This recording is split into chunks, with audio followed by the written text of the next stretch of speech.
Good morning. Oh my gosh, if you could see the sketchy setup that I have for camera, I should take a reverse picture so you guys can see this. It's a little crazy. So if everything topples, you know what?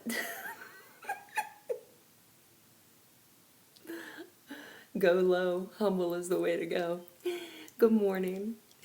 I gotta tell you something. I never thought in a million years, and it brings tears to my eyes, I never thought in a million years last week, the week before, or the week before that, or the week before that, we would still be talking about what we're talking about.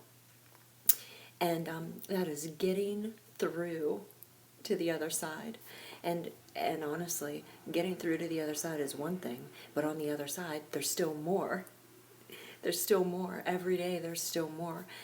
You know, I've learned over these past years, and really over the scope of life, and so have you, that this life is made up of a series of journeys that put together lead into one long marathon journey. And each one has a beginning, a middle, and an end.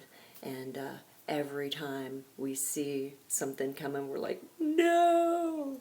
But it's what life is made up of. And so, isn't there a place for joy? Isn't there a place for peace? Isn't there a place for just loving the living of life, regardless of its season, regardless of its trials, regardless of its struggles? Isn't there just a place of finding your footing and being at peace? I was listening to a couple of different sort of perspectives this past week, and I was hearing, some keywords of frustration and lack of control and loneliness and offense and demand. And I was thinking about peace. And I've been going to Philippians chapter 4 so often, just saying, tell it all to God. All of it, every single thing that you have to say, and his peace is going to come. You're not going to understand what you're going through. You're not going to, but his peace is going to come, right? We've been saying that over and over during this time, during these strange days. And so his perfect peace comes, right? That peace that passes understanding, that peace that we can only get from God, that we can't understand what we're going through, but we do get his peace. Okay. Well, isn't there more? Isn't there more? I mean, do we want to just, is that it? We just want to live this existence of peace? Or when we turn to him and when we give him all of our anxieties and pray to him, is there a place beyond that says, I have your peace, and now what? Now what am I going to do?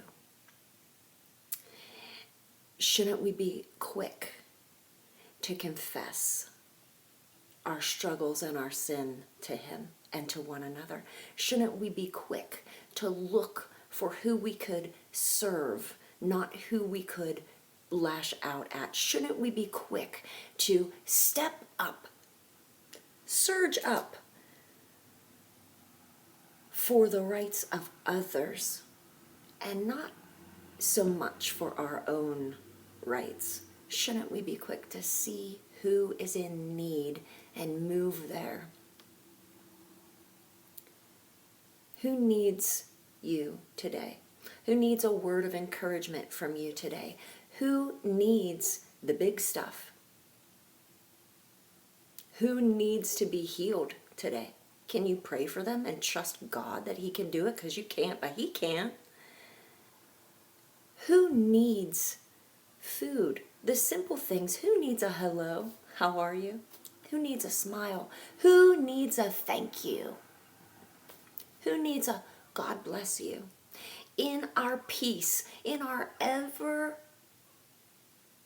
active search for peace for ourselves, can't we pour out of that peace to other people? And I'm making this plea to myself today. Is this all about me getting through a season? Is this all about me feeling better about myself, about what's going on around me? Is this all about me realizing, okay, yeah, I see what's happening. I understand it now. I see what's going on around me. We lose control in the fact that we don't even know what the truth is in this season. We think we know. We want to know. We want to take a stand. But if we're not taking a stand on the rock of Jesus, we're not taking a stand.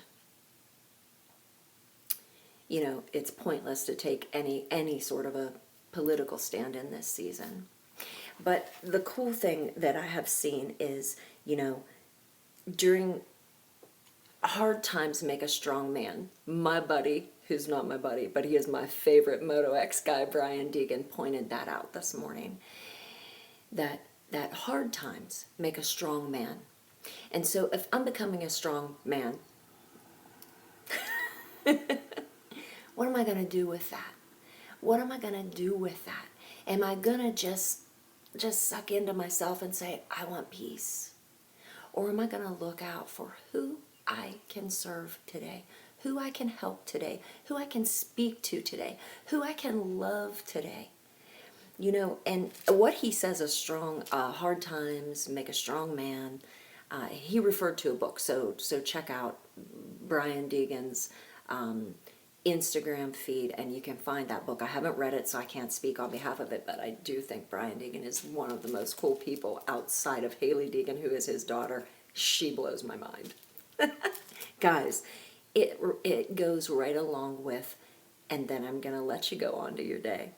James chapter 1. So if there were two things that I would ask you to do this week, read Philippians chapter 4, read James chapter 1, read Philippians chapter 3. You're going to get a whole lot of fuel for yourself that's not for yourself. That's for you to give to somebody else this week.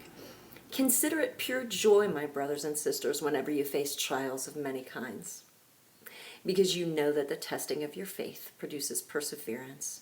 Let perseverance finish its work so that you may be mature and complete, lacking nothing. So you guys, we might have another week. We might have another 2. We might have another month.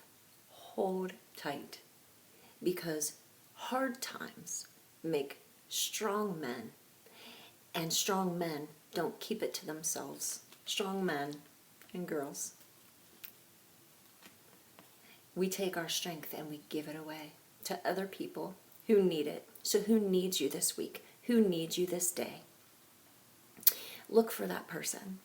And I am talking to myself so much here, because the tendency to turn in on ourselves during this time is for real. It's for real. So have an amazing week. I love you guys.